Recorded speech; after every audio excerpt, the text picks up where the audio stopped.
Hey everybody, welcome to the Lake. I'm John as always, and we're here for episode 10, Lantern Year 8 of the Innistrad campaign. A little bit weird on the Lantern Years. The Lantern Year switches over in the settlement phase, but I think it makes way more sense for the Hunt and Showdown to be the first parts of the video, so we're always kind of halfway through years, but we'll say it's Lantern Year 8. As you can see down on the board, we are going to hunt a screaming antelope. We hunted one of these several videos back, and it was very challenging. I suspect it'll be easier now with all of the equipment that we've picked up. I really hope, because next year is going to be scary. We have Gideon in green. He is our fist and tooth person. His plan is to get in there, bite that antelope, and then start using his king spear to be much more deadly rather than continuing to bite. He is very close to getting fist and tooth mastery, which will of course give fist and tooth to everybody. And I realize as I'm trying to show you this card on camera, it's not showing up. So I need to go and fix that. And there we go. We fixed it. We've got the green screen back and working. And you can see he's about to get Fist and Tooth Mastery. I think it's going to take 2 more fights. So he'll need to get that point. We have Liliana still in yellow. She is our swords person with sword specialization, which lets her roll a wound hit and then pick where to wound, as opposed to having to pick where to wound first. She just got her hands on a scrap sword, the scrap sword being infinitely more deadly than the bone blade that she was using. Note that it is not currently deadly because we are missing a single red affinity completion. We have a red affinity completion here and a blue here, but it does need a second red. So it is only a 2 speed, 5+ accuracy, 3 damage, and on a perfect hit, you get +4 strength for the rest of the attack. Remember, she has sneak attack, so if she attacks from behind, she is going to be having +8 strength, which is pretty wild. We have in blue, Sarkhan. Sarkhan is fresh-faced. He has no XP, but he has Chandra's gear, who is sitting out this Lantern Year. I can't quite remember why. He has a full leather hide or a leather set. He has a counterweighted axe, a round leather shield. So I might actually start getting him as actually he can't choose a proficiency because he's not at least 2 XP. But we want to start getting a shield person going. We can use counterweighted axe to really smack around. I've really Tetrisized the affinities here, so that at the end of his act, he can move a space thanks to the leather boots. He's got an extra evasion from monster grease because I've got 3 completed green squares. The counterweighted axe, on a perfect hit, the monster suffers a wound just magically in addition. A lot of stuff going on with this gear grid, which will probably transfer back over to Chandra next year. As well, because he has a full leather armor set, we haven't really shown this one off before. Like the rawhide, it's +1 armor at all locations, and he can ignore bash, which is basically if he gets bashed, if he gets knocked down, he doesn't get knocked down. And then finally in red, we have Koth, who is taking the place of Elspeth, who died last year. He's going to be our new bow person for the time being, so he just has Elspeth's gear, which is the bow, the arrow, some monster grease, a skull helm, etc. I do need to remember the lion skin cloak that he has, so I reduce damage from every hit suffered by 1. So no matter damage. So yeah, damage gets reduced by 1. Not going to be that big of a deal, actually, in this fight, because the Screaming Antelope just has 1 damage. But we need to get started with the hunt now that I have introduced everybody. So let's start out with our fresh-faced bow person, Koth. He is going to reveal the first hunt event, which is... Boy, can I not read that in my current setup. Stampede. A thunderous boom approaches. The survivors may hide. If they do, move the quarry back 1 space. Otherwise, all survivors gain +1 courage, and the event revealer rolls 1d10. 10% chance of being trampled. Everybody takes 2 damage. 2 through 7 in the chaos, they glimpse the monster that spooked the Screaming Antelope. Also, survivors get +2 or get 2 brain event damage and wipe what they saw from their memory. And a 30% chance of starting the showdown immediately. We're going to hide. So the antelope is going to move backwards a space, and that's it. That's all. Let's have Liliana come on into the empty space. This is going to be a hunt event. So we'll roll the dice here. Hunt event 90. Go and check out what that may be.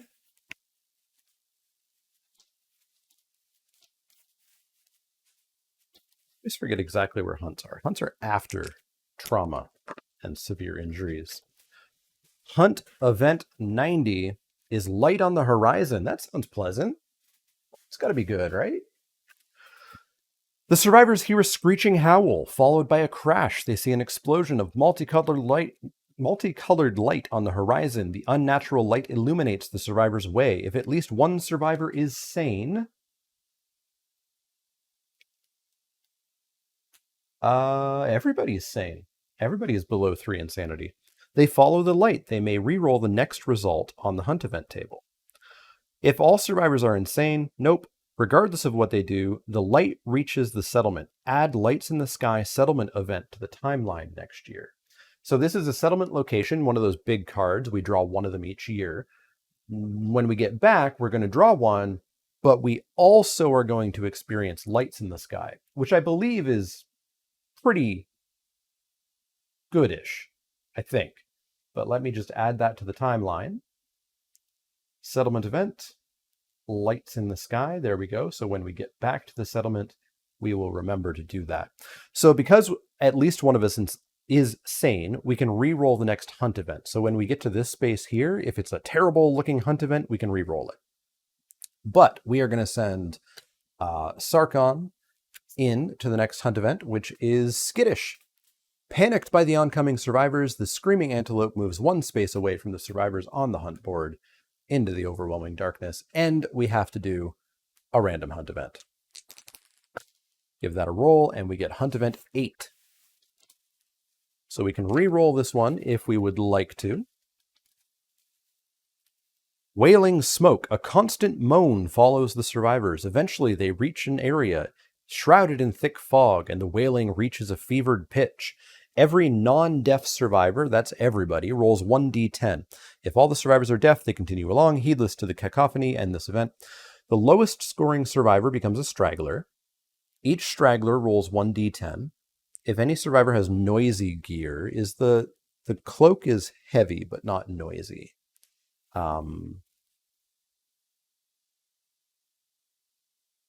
Yeah, nothing we have is noisy. And the settlement has drums. They counter the wails with a tune from home. Okay, so what's the worst case scenario here? On the straggler table, you might get a disorder. That's pretty okay. All right, we're going to roll for straggler here. I don't think anybody has... It's Chandra who has the thing that makes her less likely to be a straggler. Because 2 of these people are fresh-faced, and the other 2... get investigate bonuses. So we'll go in order.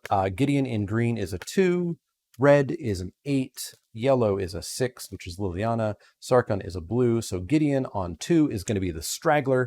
The straggler is going to roll 1d10 and rolls a 9. You stick your thumbs into your ears and break into a run, leaving the wailing smoke. Not bad. Not bad. Who knows what that smoke was? We ran away from it. Gideon is going to go to the next hunt event. And that would be hunt event 15, 1 and a 5. Man trap. The event revealer springs a terrible trap. Roll 1d10.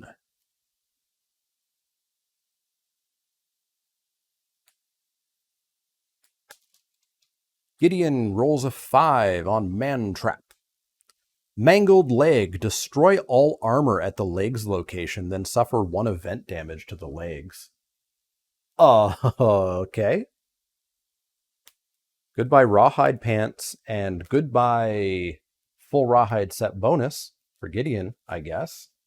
That's fun. So Gideon no longer has the pants. Or sorry, pants are waist. Pants are waist, oddly enough. Legs are where you wear your boots. So the boots go away. So let's get rid of the boots. Let's take away that armor. and then suffers a damage, meaning he has light damage on his legs. Well, that sucks. That sucks a lot. All right, let's send Koth into the next empty space. Hunt event 61. Frozen lightning. A storm sweeps over the survivors. Deep purple lightning flashes overhead. The bolts freeze in mid-strike and rain down on the survivors as jagged glowing spikes. Each survivor rolls 1d10. The lowest scoring survivor becomes a straggler. A bolt crashes beside the straggler. So yellow is a 9, blue is a 4, green is a 7, red is an 8, so blue is the straggler. A bolt crashes beside the straggler, catching them in an explosion of razor-sharp crystals. They suffer 1d5 event damage to 2 random hit locations. Archive all fragile gear. So 9 would be a 4. Yes, hi. I'm one of the weird people who doesn't do, like... I don't remember how it works. There's weird people out there, and most of you are probably weird people who, if you need to roll like a D5 on a D10 or something, you do 1 and 2 is 2, and 2 and 3 is 2, and something like that. I just do 1, 2, 3, 4, 5, and then 6, 7, 8, 9, 10. I could get into it, but I won't right now. So that's 4 damage to 2 random hit locations. So that is 4 damage to the body and the body. So Sarkhan has 5 armor because he's got the full leatherhide set and whatnot. So the first hit of 4 takes him down to 1 armor. The second hit is going to remove that armor fully and do light and heavy damage. The nice thing about event damage is it doesn't cause severe injuries. So even though that would have been enough to trigger a severe injury, we don't because it's event damage. Let's hope Sarkhan doesn't get hit in the body though. But with that, we are going to attack the Antelope, get that set up. That was not the best hunt event. We lost some boots, but I think we're still more than geared out to rip this thing apart. So let's get it set up and I'll see you in a bit. All right, we are back and the board has been set up. So let's go over the terrain quickly. We have the Arcanthus plants that are native to the Screaming Antelope fight. These are things the antelope is going to feed on to heal itself, but we can also go and try to pick them, which I'm going to try to do because if we can get fresh Arcanthus, we can dry that back at home. And when you go out with that, you can, I think, get survival and you can discard it to not take a severe injury. So we're going to try to pick up some of that Arcanthus that's laying around. We have an ore vein. I have set that up underneath this card right here. The ore vein is going to give us a chance to maybe find some iron. We have a toppled pillar way up at the top of the board up here. This is mostly just blocking stuff. It's blocking line of sight and it's impassable for us. We can spend an action to hop over it should we desire. And way down here at the bottom, we have a bug patch. We can try to rummage around in the bug patch and maybe try to get ourselves a bug, which you can eat. Sometimes it will kill you, so we'll see. Not the bug patch, but eating the bug. Now remember, the antelope does have a special trait in play at all time. When the monster collides with a survivor, they suffer damage equal to the monster's level to a random hit location. So remember with the white lion and most other monsters, when they collide with us, when they run through us or land on us, they knock us down and maybe knock us back if they land on us. The antelope, if it runs through us, it's going to knock us down and damage it. As a reminder, this antelope has a movement of 6 and a toughness of 8 with 10 cards in its AI deck. Couple of reminders, really, honestly, for me, but also for you.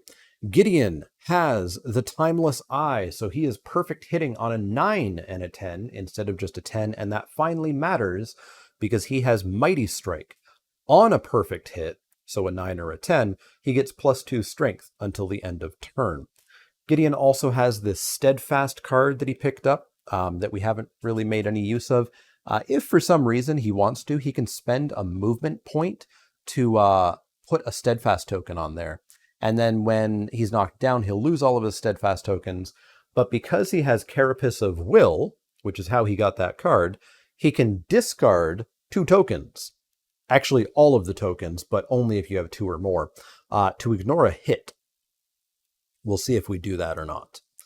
Liliana, remember, has sneak attack. She's going to do a lot of damage, or she has a lot of strength by attacking from the blind spot. Koth is fresh, and Sarkon is fresh. Let me make sure that everybody got their bonus evasion. I did notice that after updating the app actually seems to take into account the gear grids a lot more, which is awesome. So I think we actually do have that all set up. So let's begin with the first Screaming Antelope AI card. It is a Lone Rampage.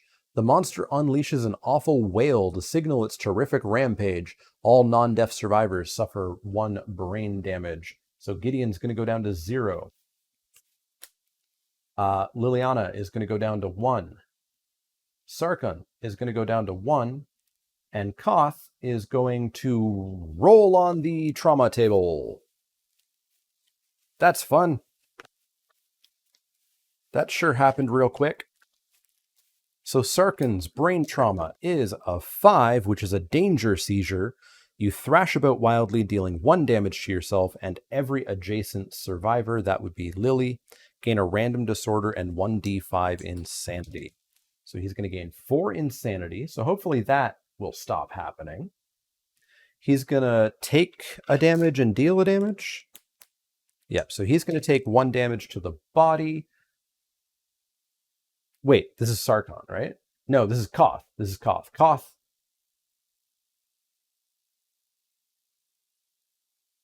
Koth is red. Yes, Koth is red. So Koth will take a damage to the body, which will be light damage, and Lily will take a damage to the waist, which will knock her waist from 2 to 1. The random disorder that Koth is going to pick up here is Destined. If you do not depart, lose all survival and insanity. That's not the worst, but basically if we don't send him out on a hunt, he loses all of his survival and all of his insanity. He thinks that he has to go on every hunt. We'll see if we give in to that delusion or not. So that's the first step. So we have a break here. So we have a chance.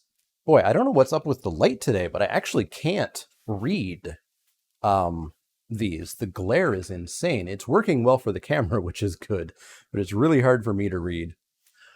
So in the zone of death, which is 1, 2, 3, 4, so nowhere near where we are, all knocked down survivors within the zone of death take a damage per monster level to every hit location. All standing survivors within the zone of death suffer 1 damage per monster level, bash and knockback 7. Okay.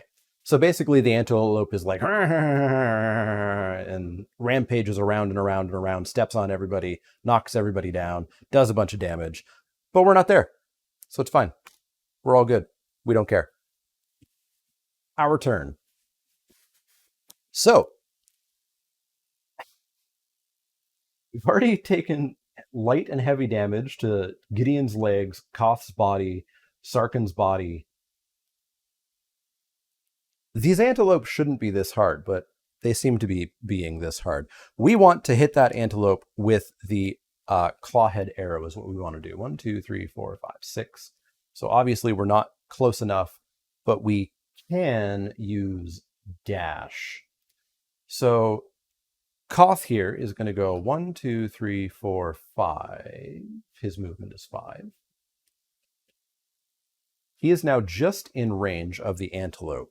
Now remember, actually, sorry, no, we're not shooting with the bow, so it's not cumbersome. So we don't actually have to dash here. We can just do a clawhide arrow attack. Speed of 1, accuracy of 6. Let's roll a 6 or higher. Hey, we roll a perfect hit, which does nothing for Koth, but we hit which means the Antelope is going to immediately get a -1 evasion token for the rest of this showdown. Way easier for us to hit it now. And we're going to do a damage roll. It's got 6 damage attached to it. So we need to hit, we hit on an 8, -6. We're going to hit on a 2. Koth has some strength. We're going to hit on anything that's not a 1. Oh, on the hit location. It's been, again, I record these with 2-week breaks in between. I always forget a bunch of stuff. So we're going to hit the restless flank. There is a reflex where it's going to turn to face the attacker. That's fine. And we're going to wound on anything other than a 1. We hit a 5, so we get a successful wound. And as a reaction, it turns to face. It already is. All good here. Good first turn. Good first turn. That felt real good. Let's keep that going, shall we? Unfortunately, I don't know what else we can do. We can't really get terribly within range. I guess Lily can dash. 1, 2, 3, 4. 1, 2, 3, 4, 5, 6. 1, 2, 3, 4, 5, 6. She can't quite get to the blind spot, but she could at least get in there. She's got a full rawhide set. She'll be able to re-roll that dash. Let's do that. So let's have her go 1, 2, 3, 4, 5, 6.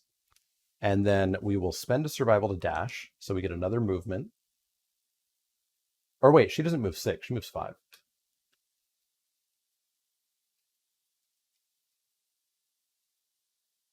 Yeah, she can't actually get in there. All right, so we're just going to have her go 1, 2, 3, 4, 5. And we'll have Gideon go 1, 2, 3, 4, 5. And we'll have this person, Sarkin, go 1, 2, 3, 4, 5. Yeah, that's what we'll do. We'll spend the turn setting up. We're setting up. We'll let it come to us just a little bit. Sounds good to me. Monster controller over, and the next AI card is going to be Stomp and Snort. Stomp and Snort. Pick target, random survivor in range. Why, that would be everybody. We're going to go top to bottom, 1, 2, 3, 4, and so on. 1, 2, 3, 4, 5, 6. That would be Gideon is the target. Intimidate the target. The screaming antelope begins to stomp and snort excitedly. A gurgled moan sounds from its undermouth. Turn to face the target and roll 1d10. On a result of 4 or higher, the target suffers 1 brain damage per monster level and is knocked down. In addition, if the target is insane, he is not. They suffer knockback 5. This is actually pretty dang good for us, A, because we might just roll a 3 or lower. We don't. We roll a 7.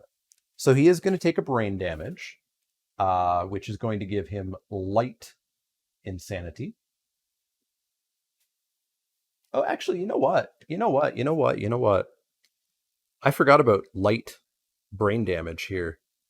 Koth did not actually take that damage, so he doesn't have that disorder. He does not have the extra insanity. He did not take a damage to the body, and Lily did not take a damage to the waist. There we go.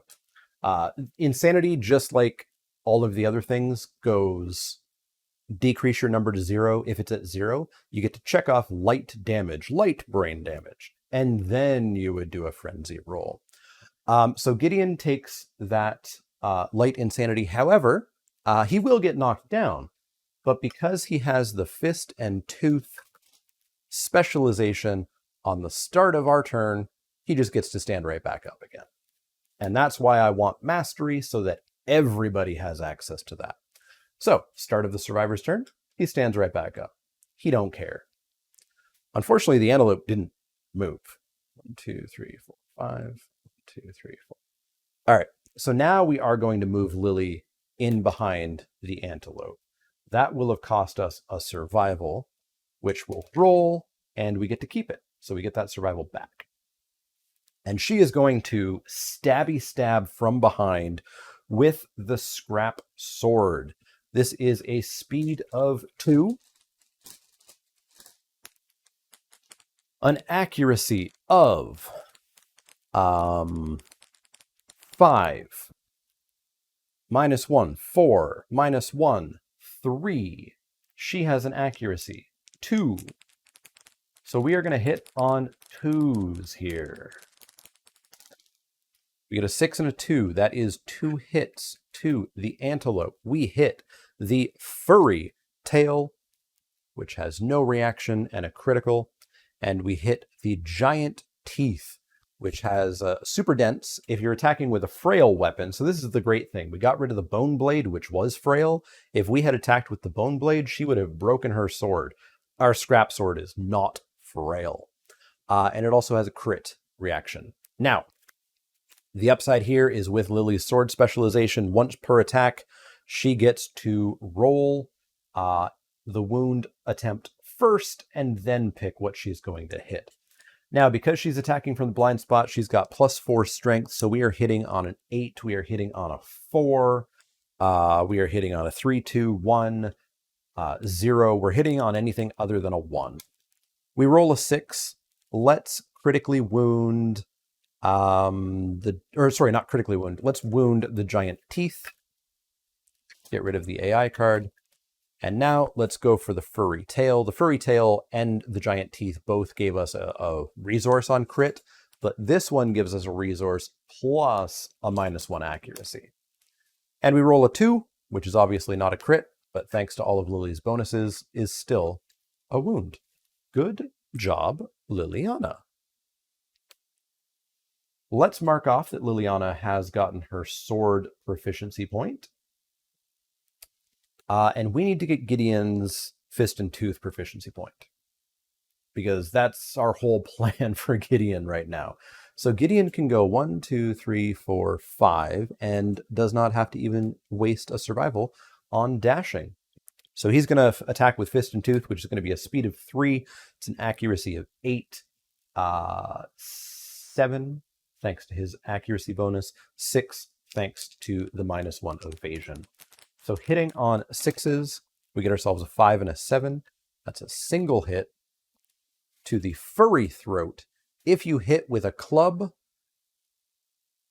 or shield, you clobber the monster and gain +2 luck. We do not, but let's roll. We're going to wound on an 8, a 7. Ooh, we're only wounding on a 7? Yeesh.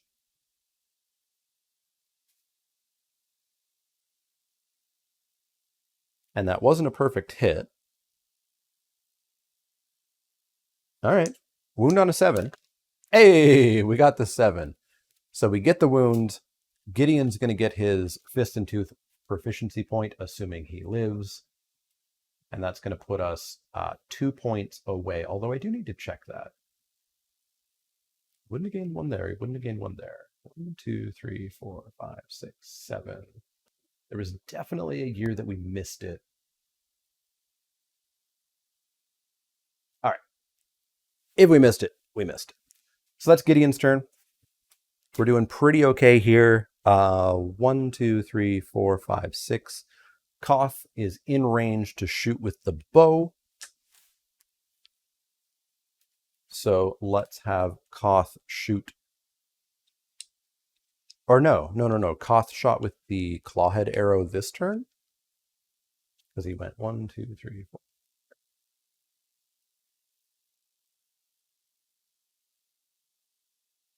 No, it was the first turn.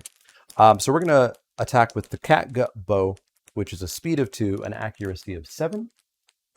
And that appears to be it.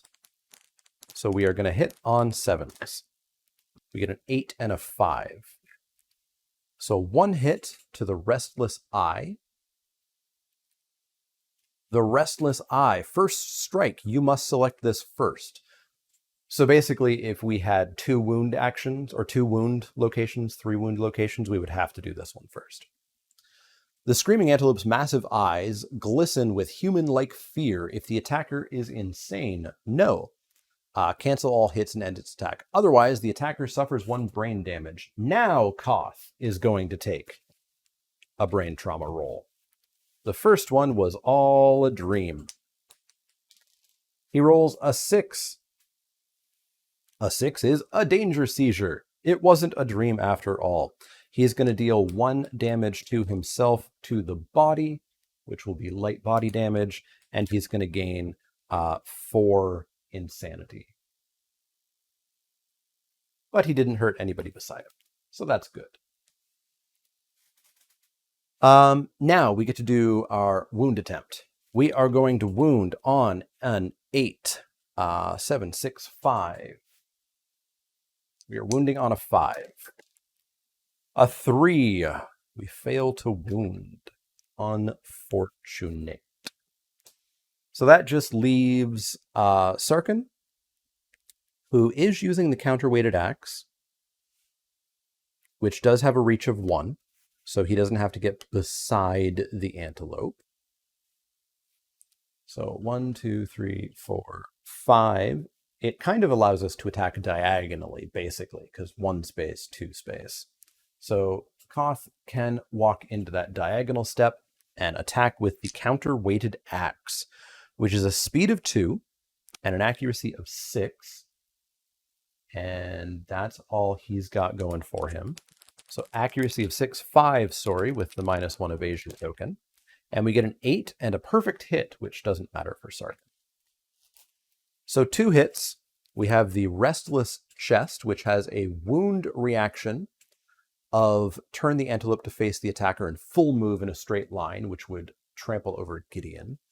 And we have a wound reaction on the Restless Inner Thigh. Your attack disables the monster's powerful running muscles. The Screaming Antelope gains -1 movement token. Well, that sounds like the one we're going to go for first. So what are we wounding on? We are wounding on on a perfect hit. Yeah. The counterweighted axe. On a perfect hit, the monster suffers 1 wound. Do not draw a hit location.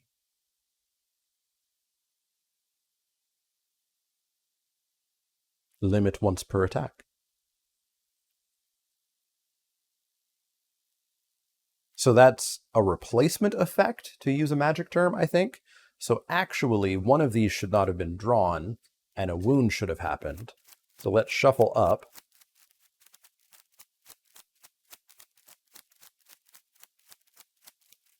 Oops, dropping cards.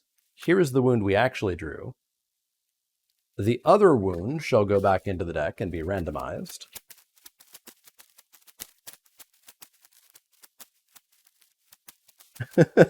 Which I guess, if it's the Restless Inner Thigh, then again, Koth did not actually suffer that brain frenzy. Or was that something else? I'm feeling really scatterbrained today. Was it because that's the Restless Chest. Let me look through the deck. I told you, I'm feeling super scatterbrained. We're not dealing with Sarkin, or Koth. We're dealing with Sarkin. Koth is the one. This guy here, right here, he had the trauma happen. Okay, so we ended up with the chest. So the Screaming Antelope on a wound is going to charge at that fella, which will cause him... Actually, no. Turn to face the attacker, full move forward in a straight line. Because it's diagonal, we could say it's that, or we could say it's that. We're going to say it's that, and it'll go flying forward, so it's fine. Anyways, after all of that scatterbrainness, we are going to wound on an 8, 7, 6, 5, 4, 3, 2. No. 3. 3. We get a 6. We successfully wound. So there goes the wound. The Antelope full moves forward, which is a movement of 6. 1, 2, 3, 4, 5, 6. You know what I think it is? I think my colors are out of order on my app. Green is here, and red is here, and yellow is here, and blue is here, and I don't think they're usually in that order. It looks like they're in alphabetical order, maybe. I'm not sure how that goes. I'll have to make sure that I'm checking the colors very, very, very carefully. So that was Sarkin's turn. That is everybody's turn. So now we can move on to the next Antelope turn. The Antelope is down to just a couple of AI cards, so that's good. Up next is Showdown. If there are no Arcanthus plants on the Showdown board, discard Showdown and perform the basic action. No, full move the Screaming Antelope to the closest Arcanthus plant. 1, 2, 1, 2, 3. So that would be this one here. If the monster ends its movement on or adjacent to an Arcanthus plant, it consumes it, archive the terrain, and heal 1d5. Gross. 1d5 heal. 2. So 2 of these wounds are going to go back in. So much for this. Where do they go? Bottom of the AI deck? Okay. So 2 cards onto the bottom of the AI deck. And hey, look at that. We've got to hit the Screaming Antelope a whole bunch more. Place Showdown on top of the monster AI deck instead of discarding it. All right. So just get a wound and we'll get rid of Showdown and be able to continue on. So let's start it with Koth, red. Koth in red is our bow person. So he's going to take a shot at the Antelope, kind of out of range of ideally anything terribly bad happening. Speed of 2, accuracy of 7, 6. So he's going to hit on 6s. Gets a 3 and a perfect hit. But perfect hits don't matter for him. So that is 1 wound to the Restless back. If you hit with a club, you get +2 luck. We did not, so we're just going to go for our wound here. We're going to wound on an 8, 7, 6, 5, 4, 3. Critical wound. All right, so there goes Showdown. And on a critical wound, we have a persistent injury of crushed spine. Your strike lands squarely on the monster's squirming spine, accompanied by a sickening crunch. Doesn't do anything, but it may affect some AI cards. So we'll keep in mind that this Antelope has a crushed spine. So that is Koth in red's turn. Let's have Sarkhan go 1, 2, and he'll attack again from the diagonal with the counter-weighted axe. Speed of 2, accuracy of 6, 5. So we are hitting on 5s. We get ourselves a 9 and an 8. So no perfect hits, but 2 hits.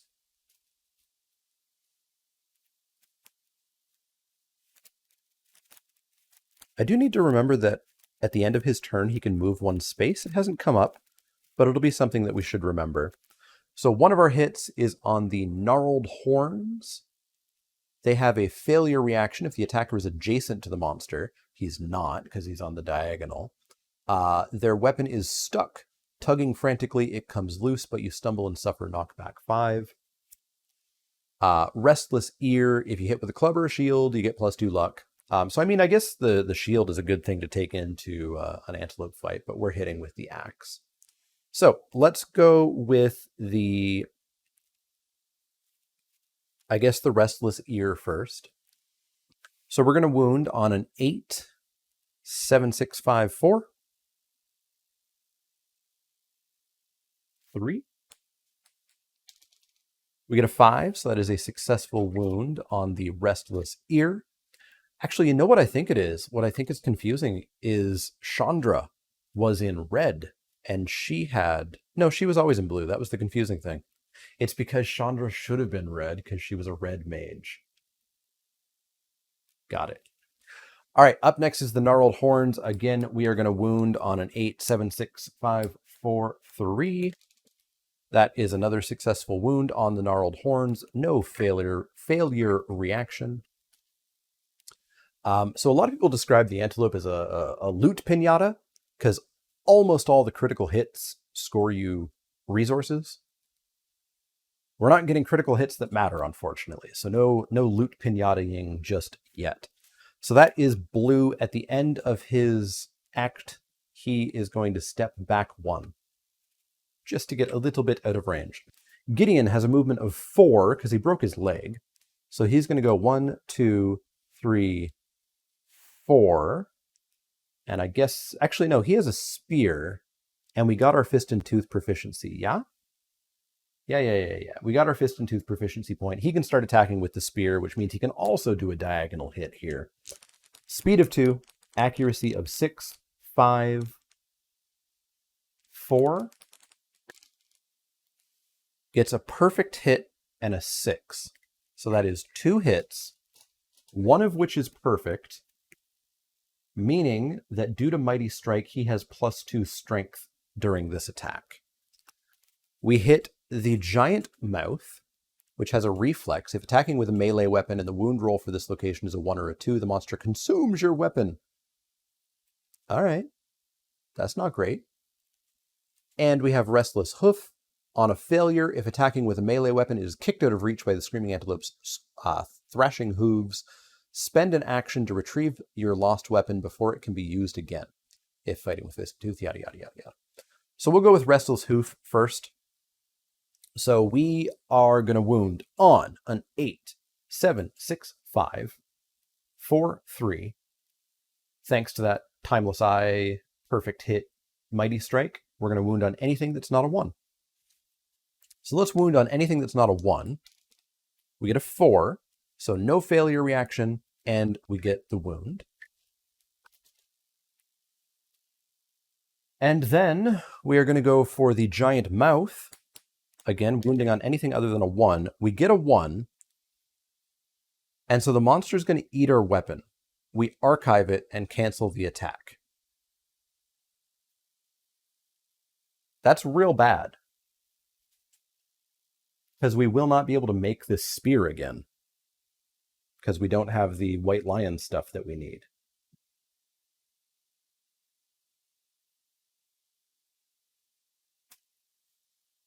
Gideon has used his reroll, if I'm not mistaken. Where is that in here? Other? Reroll not available. Sarkin is going to use his reroll. Because I don't know that Sarkin's going to actually bother to come back out again. Or if he will, whatever. He's going to use his reroll. Anybody in the area can use their reroll. Just like in the settlement, anybody can use their reroll. Here, any of these 4 can use their reroll. So Sarkin is going to cheer on Gideon just a little bit more to roll a 1.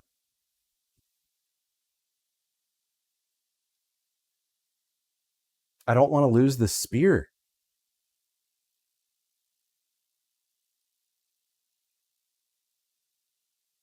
I'm all in on not losing this spear. Koth is going to use his reroll.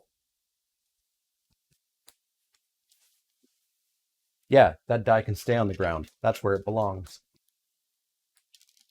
A 6. We successfully wound and it doesn't eat our weapon. Hooray. I was not losing that spear. That was not a thing that was going to happen. So there goes an AI card. So we're down to 1 singular AI card. Hopefully it's not the rampaging one, or we can just try to get rid of it because Lily still has an attack. 1, 2, 3, 4, 5, dash, 1, 2, 3. So that's what we're going to do. Lily is going to dash into the blind spot, spending a survival, rolling to see if she keeps it. She keeps it. Let's get rid of the AI card at least. And who knows, maybe just flat out kill this antelope. She's going to attack with the scrap sword, a speed of 2, an accuracy of 5, 4, 3, 2. We get a hit and a hit. On the restless tiny hands, failure, grasping tiny hands make rude gestures at you. Startled, you gain +1 insanity and lose your composure. Spend an action to regain your senses before you can attack again. Or the palate. Failure, a giant maw snaps shut. If you are adjacent to the monster, you must spend 1 survival to react quickly or suffer 3 damage. Let's go for the palate, just because we have the survival to spend. So we're going to wound most assuredly on anything but a 1, right? 8, 7, 6, 5, 4, 3, 2, 1. Yeah, anything but a 1. We get a 5. We successfully wound the palate. There goes the last AI card. And let's just not roll a 1 here. We roll a 7. We wound the restless tiny hands, and that antelope has been ripped apart. 1 dead antelope. That wasn't too bad. That wasn't too bad. Although, actually, you know what? I forgot to give Koth a disorder. Koth has H-mophobia, Aich-mophobia, A-I-C-H. Mophobia. You cannot activate or depart with axes, swords, spears, daggers, scythes, or katars in your gear grid. Cool. He was going to be our bow person. That's fine. A-okay. A-okay. So we successfully killed the Antelope. So let's give our survivors their rewards. That would be +1 XP to all of those folks. Gideon, Liliana are going to age 3, and Koth is going to age 1. So we will make sure to remember that. And then I just want to check the specializations before, so 5 and 6. So then if I send all of our survivors home, we should see that Gideon is on 6 and Lily is on 7 for masteries. So Liliana needs 1 single point of sword specialization in order to give everybody sword specialization. I guess we could have taken some more time to collect Arcanthus and whatnot, but as I said, I was feeling quite scatterbrained. So we now need to divvy out the rewards. The rewards, I believe, are just 4 basic for Antelope.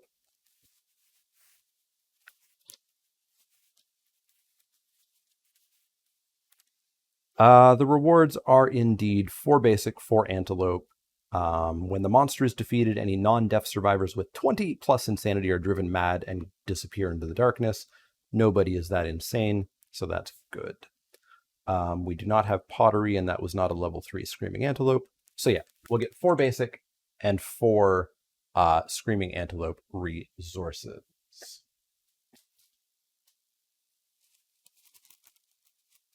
For the whole reason that I wanted to fight this antelope is because the antelopes are slightly more likely to give bone, and bone is what we needed for the weapon crafter. A lot of those cool weapons need bone. So let's see what we get. From the antelope, we get muscly gums, difficult to pry apart. That's an organ. We get the screaming brain, which is an organ. You can consume this to archive this and gain survival up to the current limit. We get the spiral horn, which is bone, and we get the shank bone, which is bone. And on to the basic resources. Let's shuffle them up. We're going to get 4 of these. Not quite sure what we're looking to build. We're obviously looking to get some boots back for Gideon to get his full set back. And then we'll see what else we can do. We also have to see what happens this year. So the 4 basic resources are a perfect organ, a perfect hide, and a monster hide, and a monster bone. All right. Well, maybe we can use those perfect things. I believe perfect organ is used at the weapon crafter. So we are going to head back to the settlement where I will do the aging and whatnot, and I'll see you in a sec.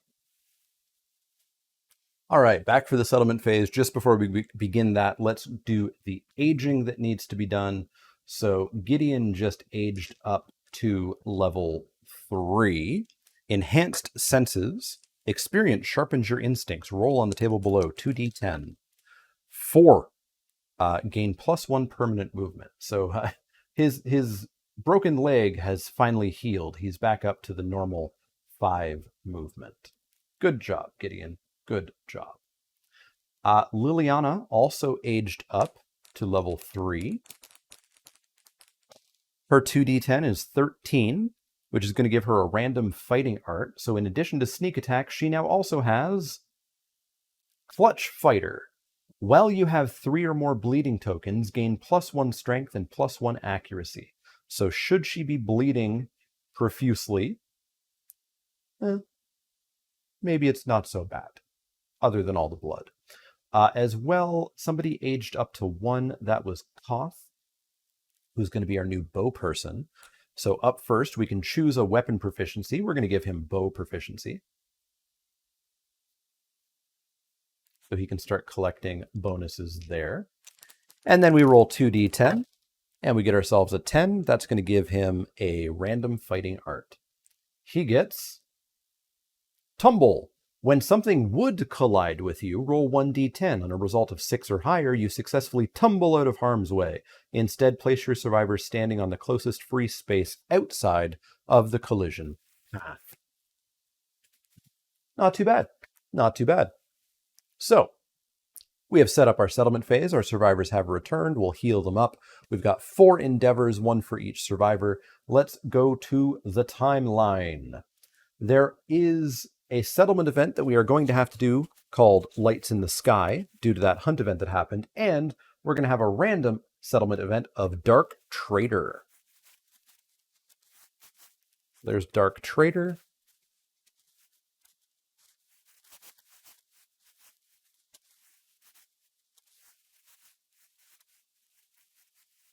And Lights in the Sky. Okay, so Lights in the Sky. A spectacular light show erupts against the limitless darkness above. Swirling vivid trails streak overhead. They lift everyone's spirits. The settlement's collective imagination is set aflame. After rolling for any endeavor, so anytime we would do an endeavor action where we would then have to roll, we get to add +1 or +2 to that result. If we have graves, which we do, we can spend an endeavor to roll 1d10, in which case we would give the survivor +2 survival, or a column of light strikes you, you're filled with the memory of the dead. If you're insane, which actually not a lot of our survivors are. Thoth is insane. Chandra's insane. Jace is insane. So there's some insanity running about. But if you're insane, you add 3 armor to every location when you depart this lantern year. So we might give that a try, because we're going to need some armor points for the fight that's about to happen. More on that in a bit. Face painting. Do we have face painting? Did we get face painting back? We do not have face painting. And we do not have inner lantern. So we can't do the other 2 effects. So we have the ability to possibly give some big bonuses. But the second settlement event is Dark Trader. A corpulent man reclines on a chair carried on the backs of 4 cloaked men. He offers to sell the settlement many amazing treasures. Each item may be purchased once. We can... Okay. We can buy a strange brew. It's going to cost us 6 resources. You excitedly consume it, roll a 1d10, 20% chance of dying, 70%, 70, 80, 90, 70% chance of becoming a rageaholic and having an intracranial hemorrhage, or a 10% chance of gaining +1 accuracy. I don't think we'll be buying that. Pink stone costs 2 resources. Roll 1d10. As soon as the trader leaves, you realize that you bought a useless rock. 3 through 9, it's just a sharp rock. Gain a founding stone. 10, the stone begins to glow. Gain the immortal disorder. Is Jace immortal? No, Jace is ageless.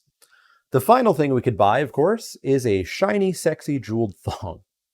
7 resources. You wear this forever. Roll 1d10. 1 or 2, you look amazing. If only it wasn't so uncomfortable. Suffer -1 permanent evasion. 3 through 9, it falls apart as soon as the trader leaves. 10, wearing it feels incredible. Gain +1 permanent luck.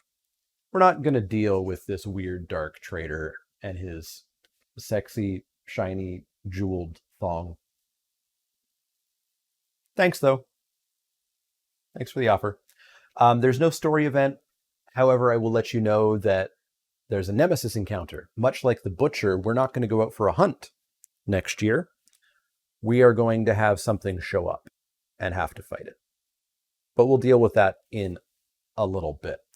We want to do some things. Up first, I want to have Koth stare at these lights in the sky. He's going to spend an endeavor. He's going to roll 1d10. We can add 1 or 2 to it. That's an 8. Why not add 2 to it to get a 10? It doesn't really matter. But if he is insane, which he is, when he departs, he's going to get +3 to every location. Every single ding-dang location. I'm going to keep this here with Koth on it so that I remember when we get around to departing.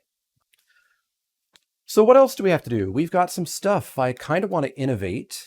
One of these hides is going to be set aside for, actually, let's just do it now. A hide to get Gideon's boots back. So he is back to having a full rawhide set. We've got bone, perfect hide, perfect organ, bone, bone, organ, organ. In storage, we have, you know what? I remember making a big deal that we had a perfect hide. And then I forgot to record that. I updated the app, so now it actually can do it. We have a perfect hide. We have a tail feather, which is a hide. We have a lion claw, and we have a lion tail. No, sorry, not tail, testes. We have lion testes. So I think we can pretty freely innovate, spending the lion testes as the organ, monster bone, and let's use the tail feathers from the phoenix, which is a whole thing. I don't know when or if we're going to be able to fight the phoenix. The 1.6 model is pretty badly deformed in one spot that makes it very hard to put the entire thing together. I'm going to have to see if I can get it together or not. So we'll spend the tail feathers so that we can innovate. And we spend an endeavor to innovate. So let's draw our 2 innovations and see what we get. We get partnership or pictograph. So I will find those cards and show them off, and we can make our decision on which one we want. The innovations deck is massive if you have all the innovations put in together, which I do. But we have partnership, which is a core innovation, and pictograph, which is also a core innovation. So up first is pictograph here. So pictograph, at the start of a survivor's act, they may decide to skip their act and run away. After a hunt event is resolved, a survivor may decide if it's time to go home and run away. And we would add some more innovations to the innovation deck. That doesn't sound terribly exciting, although I know that I have seen some hunt events that want you to have pictograph. Partnership, on the other hand, you can pay 2 innovations, nominate 2 survivors, they pair off, and each gains the partner ability. A survivor may be nominated for partnership once per lifetime. Partner's name, when you both arrive, gain survival up to the survival limit. Partners may only nominate each other for intimacy. When a partner dies, the remaining partner gains a random disorder and loses this ability. So the bonus is that we get to fill up on survival, which we're already basically doing anyways.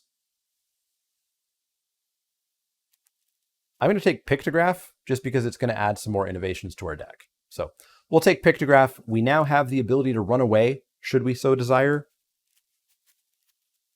We'll see if we ever feel the desire to run away.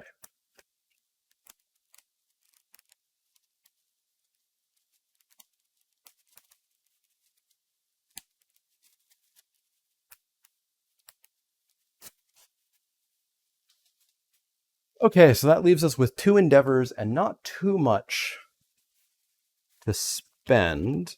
Let me take a look at the weapon crafter again.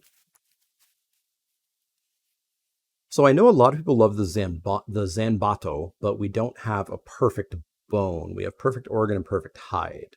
Perfect organ and scrap is used to make a scrap lantern. What does a scrap lantern give us?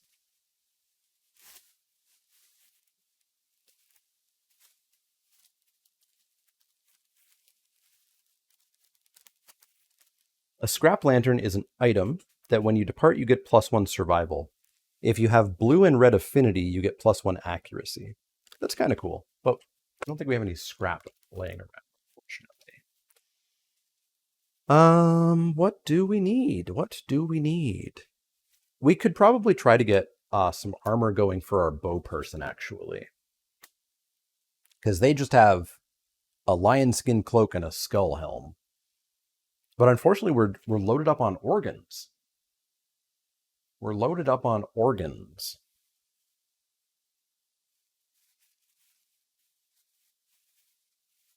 What can we get from the Antelope Stone Circle?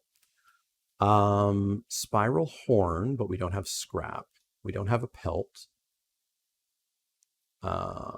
Screaming Brain, we can make a brain mint out of it. Interesting. And what can the muscly gums be used for? It looks like these might just be a thematic organ. I don't see them listed on any of these. We don't have a second heart. We do have a shank bone and a bone. We could make bone earrings. All right, let's take a look at what bone earrings are, and let's take a look at what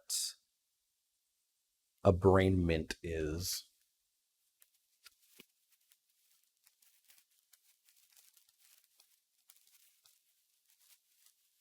So a brain mint is an item that has a couple of affinity marks, but the only thing that it does is you can consume it to remove all your tokens and stand up. That seems dumb. Bone earrings, at the start of the showdown, you get +2 speed and +2 strength tokens if you're insane. And all gear in your gear grid has the bone keyword.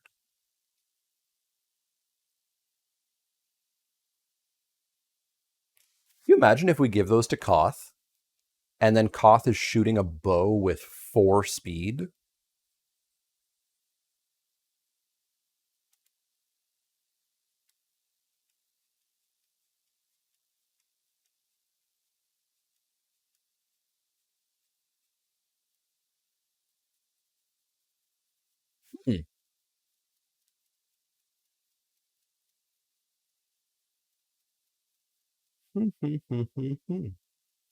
That's super tempting.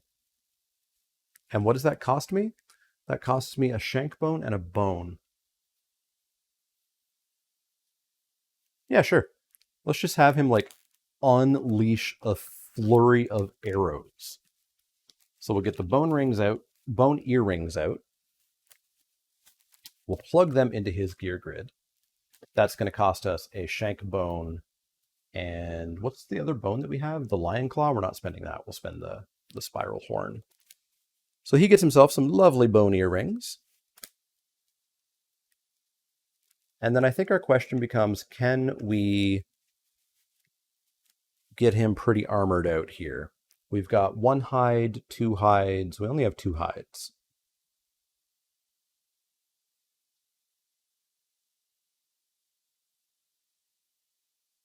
No, I think we'll ignore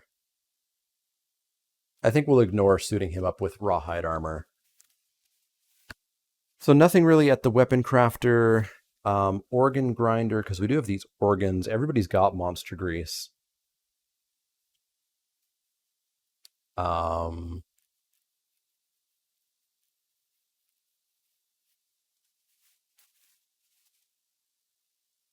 I feel like I might just not have much that I want to build. This feels strange.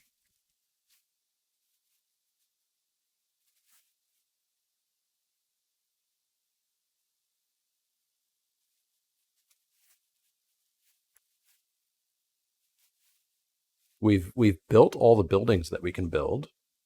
Did we build the barber surgeon? We did not build the barber surgeon. That would require 3 organs and a hide. So we actually do have that. So what does the barber surgeon do for us?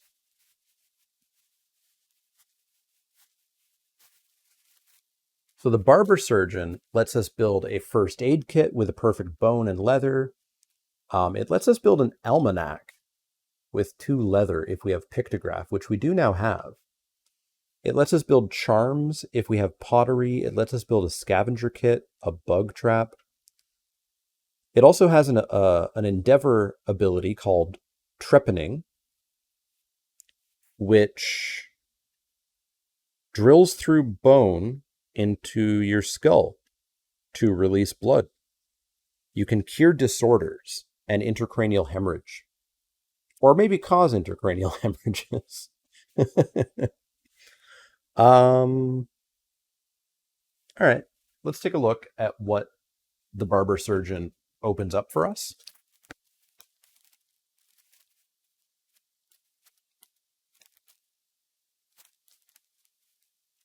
So first aid kit on arrival, everybody gets +3 survival. That's pretty cool. Pay an action to remove a bleeding or negative attribute token. The almanac, which we can make with pictograph. When you depart, gain +2 insanity, and you can't get disorders. The charms appear to want you to get a ludicrous amount of affinity, but if you do, you become unstoppable, unshakable, or undeathable. There's a bug trap. At the start of your showdown, roll 1d10. On a 3+, you add a bug patch. The scavenger kit, when you defeat a monster, gain either one random resource or one random monster resource from that monster's deck. That's kind of cool.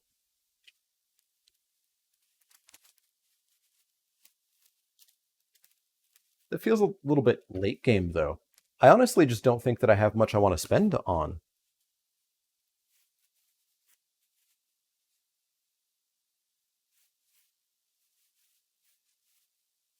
So I think we might be done. I think we might be done building stuff. We just have 2 Endeavor tokens to use, and I think I want to do the usual, let's make some babies. So what do we get? Understanding or survival? Let's nominate...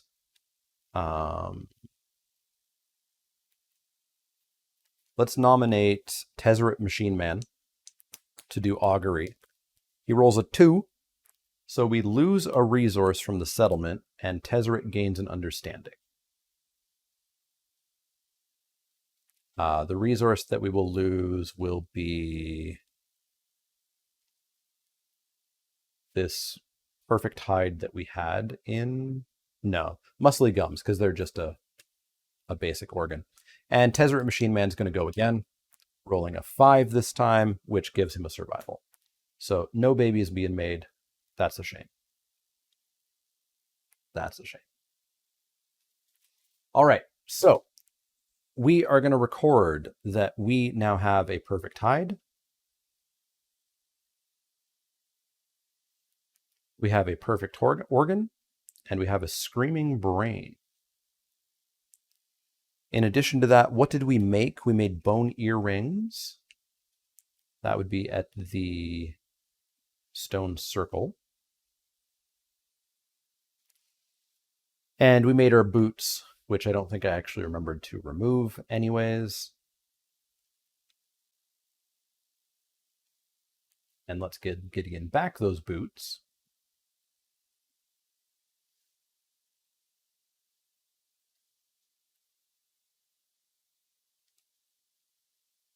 And let's give Koth his earrings.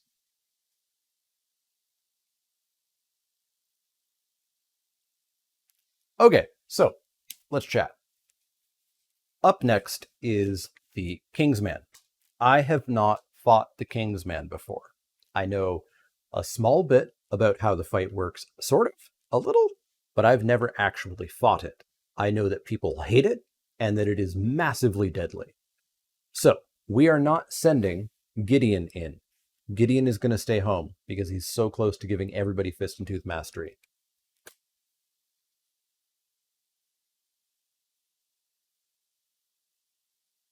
I kind of want to keep Liliana in because she's so good at wounding, but she's also so close to Sword Mastery.